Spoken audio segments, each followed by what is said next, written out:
ইতিমধ্যে আমাদের মিডিয়া আসছে যে 70-এর মতো লোক ভারতের এজেন্ট ঢুকে গেছে এখানে, এমপি হইতে শুরু করে তারা প্রভাব খাটাই ইলেকশন করছে। আমরা বাই দিস টাইম এইটাও আমাদের সব বিভিন্ন পত্রপত্রিকা মিডিয়াতে আসছে যে এই গভর্নমেন্টের অনেকগুলি এজেন্ট ঢুকে গেছে আরো এর মধ্যে।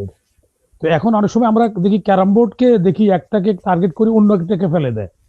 তো সেই জন্য আমরা আগের বক্তব্য আর পরের বক্তব্য এর মধ্যে একটা এখানে অনেকগুলো রহস্য আছে। আমি প্রথমত একজন লোক, আমি একটা গল্প বলি। একজন লোক বাসে উঠছে, সে উঠার জন্য হুড়াহুড়ির মধ্যে ভিড়ের মধ্যে পড়ে দেয়া মাথা ফেটে গেছে। তো সে কাছে দেখতেছে যে আমি যে পড়ে গেলাম ওটা অন্য কেউ দেখছে কিনা, দেখে যে পিছনে অনেক লোক দেখছে। তখন সে বললো, ও আমার দেশের মাটি, তোমার পরে ঠাকাই মাথা। তখন দেশপ্রেম দেখানো শুরু করলো। তো আমাদের এখানে এরকমও যে হুড়াহুড়িতে পড়ে যায় মাথা ফাটার পরে বলছে, ও আমার দেশের মাটি, তোমার পরে ঠাকাই মাথা।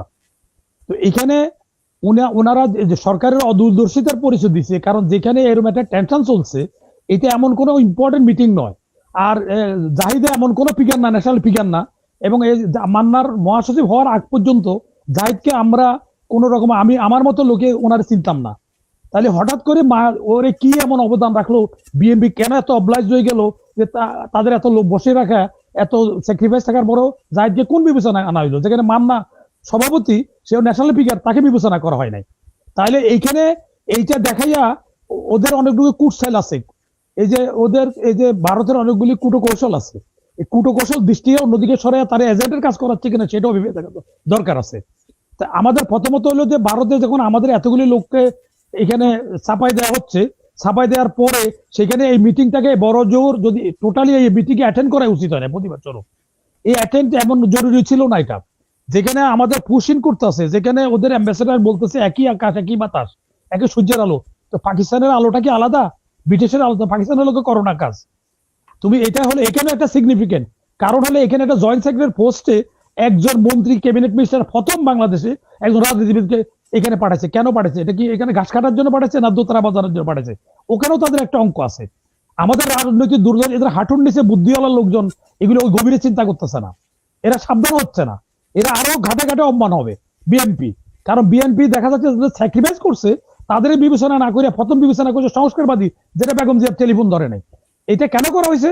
সেটা এই কারণ করা হয়েছে এই জন্য যে ভারতের যদি প্রয়োজন হয় পেঁয়াজের লাভ দিয়ে এই পার্সেজ করে তারেক সাহেব বহিষ্কার করবে পার্টি থেকে ভবিষ্যতে।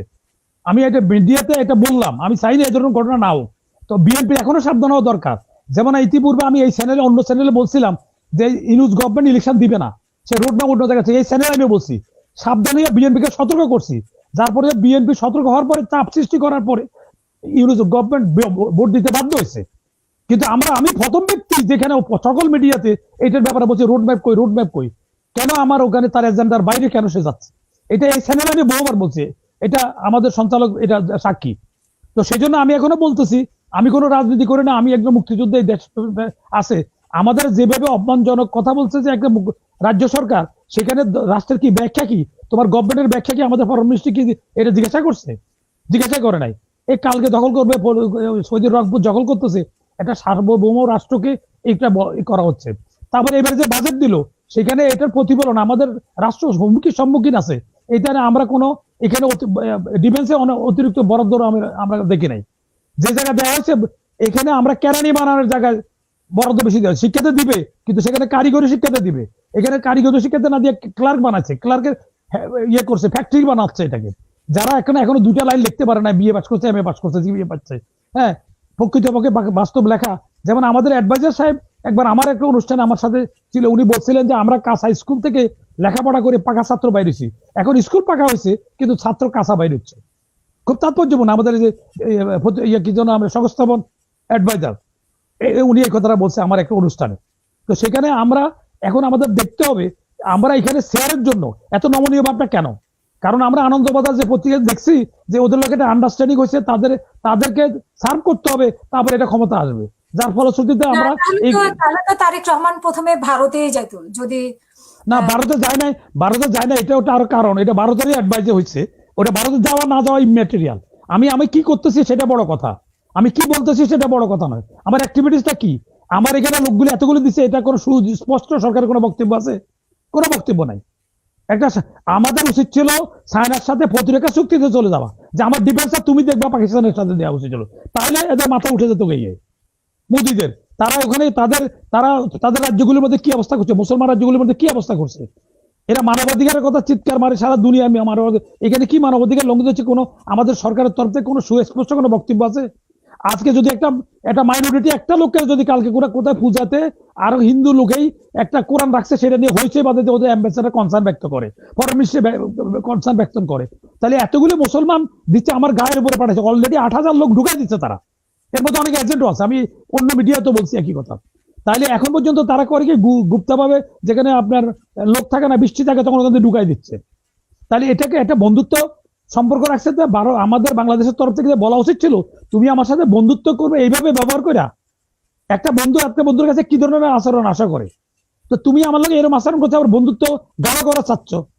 তো এই ধরনের লোকজন এখানে আমাদের এখানে অনেক এজেন্ট, তারা তাদের শাড়ির প্রফিটে, তারপরে পেঁয়াজের লাভ দিয়া বিভিন্ন দিয়া তারা এখানে পালতেছে, এবং তারা ওই অ্যাঙ্গেলে কথা বলতেছে।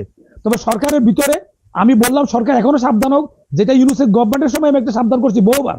এই আমাদের আরো আলোচকও আমার সাথে ছিল যে এটা কিন্তু সরকার কিন্তু দিবে না, জানো 140 দিন রাখছে। এখন বিড়াল তো সহজে গাছে ওঠে না, বিড়াল ঠেলার জন্য গাছে উঠে। তো এখন ইউনুস গভর্নমেন্ট তো বাধ্য ছিল লিস্ট দিতে না, আরো তো বহুদিন সময় কাটাই দিত ওরা। এবং ইউনুস গভর্নমেন্ট অন্য সময় বলছে না যে এই দেশের লোক 10 বছর আজীবন চায় আমাকে, এই কথা বলছে তো ঈদগাহ ময়দানে তো বলছে। তাহলে এখানে তার যে এই যে মনোবাসনা কি এটা দিচ্ছে, এটা তো আমরা দেখছি তো। তারা ঈদগাহ ময়দানে কি বলছে যে এসে এই দেশের জনগণ নাকি তারা সব আজীবনের জন্য চায়। তাহলে এটা তো মনের কথা, কিন্তু সে পারে নাই, ব্যর্থ হয়েছে। যেহেতু আমরা সচেতন করছি, আমরা জাগাচ্ছি, আমরা এখনো বিএনপি কে জাগাচ্ছি। বিএনপি কিন্তু মারাত্মক ভুল করছে, বিএনপি মেয়াদ পূরণ করতে পারবে না, বিএনপি চতুর্দিকে ইয়ে করে বলতেছে। তো বিএনপি কিন্তু এখনো সাবধান হওয়া দরকার। আমাদের ভুল বুঝা আমরা যে বলছি, আমাদের সাবধান হলে কোনো লস নাই, সাবধানতার কোনো মাইন্ড নাই। সুতরাং বিএনপি কে সাবধান হইতে বল, আর বিএনপি মাথা উঁচু করে এটা বক্তব্য দেওয়া হোক। দরকার হলে এটা প্রতিবাদ, এই যে আমাদের জাহিদের নিচে জাহিদকে অপমান করা হয় না, এটা বাংলাদেশকে অপমান করা হয়েছে, উনি ঠিকই বলছে। কারণ এখান থেকে যদি একটা পিওনও একটা কিছু করে, তাহলে এটা বাংলাদেশের প্রতিনিধি, সেই হিসাবে ওটাকে দেখতে হবে। দরকার এটা প্রতি উত্তরে ওই আরেকটা লোক, এদের একটা অ্যাম্বাসেডার বা যে কোনো একটা লোকের এরকম লোকের এয়ারপোর্টে বসায় রাখা দরকার। তাহলে এটার একটা ই হবে যে না, বাংলাদেশ এত সহজে ছাড়বে না।